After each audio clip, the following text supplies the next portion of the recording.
Morning. सकाळी सकाळी घरची सगळी कामं आवरली आणि आम्ही दोघी निघालो प्राव्याच्या आजी आजोबांना भेटायला. आधी हृदाला स्कूलमधून घेतलं आणि त्यानंतर घरी पोचलो. हे भाऊ बहीण जेव्हा पण एकत्र भेटतात तेव्हा पूर्ण घरभर धिंगाणा घालतात. आईने जेवण रेडी करून ठेवलं होतं. फिश बनवली होती.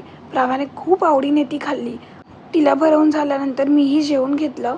त्यानंतर तेजूमाऊ जेव्हा दुकान बंद करून घरी आली तेव्हा आमच्यासाठी ही लस्सीवाली पेप्सी घेऊन आली आणि आमचे लहानपणीचे दिवसच मला आठवले. किती खायचो आम्ही लहानपणी पेप्सी.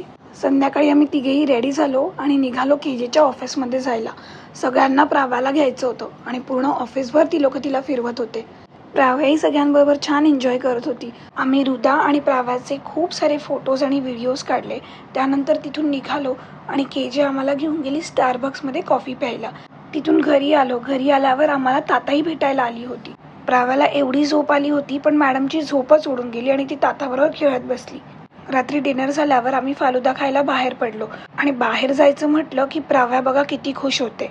मस्त सगळ्यांनी फालुदा खाल्ला. घरी परत आलो आणि प्राव्या तिच्या छोट्या माऊच्या कुशीत झोपी गेली. आय होप तुमचाही दिवस छान गेला असेल. पुन्हा भेटू उद्याच्या व्लॉगमध्ये.